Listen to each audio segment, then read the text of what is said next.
Welcome to the channel after a long time. So basically हम बात करेंगे इसमें कि मैंने 2 मंथ का पॉज़ क्यों लिया। तो जब भी हम यूपीएससी का तैयारी करते हैं तो सबसे पहले क्या होता है, हाई एनर्जी होता है के पास। ऐसा इसलिए होता है क्योंकि हम लोग यूपीएससी को एक बड़ा सपना मान लेते हैं, एक बिग ड्रीम मान लेते हैं उसको, ठीक है?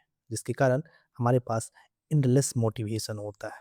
ये क्या होता है? तो ये होता है हमारा दी हाई मोटिवेशन फेज।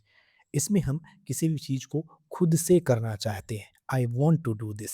लेकिन मेरे साथ ये 3 मेजर इवेंट्स हो गए। पहला कि मेरे ग्रैंडफ़ादर की डेथ हो गई, दूसरा पीजी सेमेस्टर 2 का एग्ज़ाम चल रहा था और तीसरा मेरे ग्रैंडफ़ादर के डेथ होने की वजह से मुझे अपने पापा के ऑफ़िस पर भी जाना पड़ा, जिसके कारण मैं 2 महीने का पॉज़ मैंने लिया, जिससे मेरे अंदर एक गिल्ट आ गया कि मेरा जो सिलेबस है वो पूरा नहीं हो पा रहा है।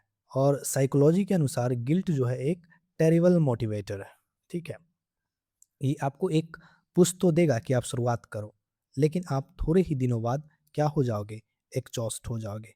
आपका जो फीलिंग होगा वो एंग्ज़ियस हो जाएगा। तो किसी भी एग्ज़ाम की जब हम तैयारी करते हैं तो उसके पीछे की साइकोलॉजी इस प्रकार से होती है, जिसमें सबसे पहला जो फ़ेज़ होता है वो होता है आपका दी हाई मोटिवेशन फ़ेज़, जिसमें हम किसी भी चीज़ को खुद से करना चाहते हैं। इसमें हमारे पास हाई एनर्जी होता है, बहुत बड़े सपने होते हैं, जिसके कारण एंडलेस मोटिवेशन होता है। इस फेज में हमारा पढ़ने का बहुत मन करता है। फिर कुछ दिनों बाद आता है हमारा दी लो मोटिवेशन और अवॉइडेंस फेज, जिसमें क्या होता है कि हमें लगता है कि एग्ज़ाम हमसे काफ़ी दूर है, ठीक है? तो हम बाद में कर लेंगे। इससे होता क्या है कि हम खुद को डिस्ट्रैक्टेड फ़ील करवाते हैं। और तीसरा और आखिरी फ़ेज़ जो है वो होता है आपका प्रोक्रेस्टिनेशन का फ़ेज़, जिसमें आपको लगता है कि आप पर एक्सटर्नल प्रेशर डाला जा रहा है कि I have to do this, मुझे ये करना ही होगा। एक्सटर्नल प्रेशर आ रहा है आप पे, फैमिली का प्रेशर हो गया, सोसाइटी का प्रेशर हो गया एंड सो ऑन। तो अब हम बात करेंगे कि हमारा रीस्टार्ट प्लान क्या होगा। तो इसमें सबसे पहले हम बात करेंगे सेटिंग स्मार्ट गोल्स। कोई अनरियलिस्टिक गोल्स मुझे नहीं बनाना है। मुझे रियलिस्टिक डेली टारगेट्स बनाने हैं, जिसको डेली के डेली हमें मीट करना है। और इन सभी चीज़ों को हम व्हाइट बोर्ड पर ट्रैक करेंगे, जिससे हमको एक feeling of achievement, sense of achievement भी हो, ठीक है? कि हमने अ, ये अचीव किया। दूसरा, रिमूविंग डिस्ट्रैक्शंस। डिस्ट्रैक्शंस जैसे कि फ़ोन, सोशल मीडिया, इन सब को मैं अपने आप से दूर रखूँगा स्टडी के वक़्त। तीसरा, माइंडफुलनेस। अगर आप अब चाहते हो कि आपका जो माइंड है वो काम रहे, तो आपको एक एक्सरसाइज़ करना होगा, ब्रीदिंग एक्सरसाइज़, जिससे कि आप माइंडफुलनेस को प्राप्त कर सकते हो। इसमें होता क्या है कि आपको गहरा साँस लेना है और फिर उसे छोड़ना है, ठीक है? इसे आप अगर रोज़ 10 मिनट भी करोगे, तो आपका माइंड जो है वो काम रहेगा। आप पीस महसूस करोगे।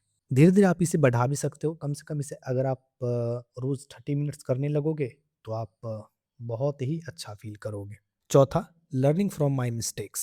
इसके लिए मैं एक मिस्टेक लॉग का रजिस्टर तैयार करूँगा, जिसमें मैं अपना मिस्टेक मेंटेन करूँगा। मैं जहाँ पढ़ता हूँ, वहाँ पे वीकली टेस्ट्स होते हैं, जिसमें मैं टेस्ट देता हूँ, तो कुछ क्वेश्चंस गलत भी हो जाते हैं, ठीक है? उसको मैं यहाँ पे टिक करूँगा और एक रजिस्टर तैयार कर लूँगा।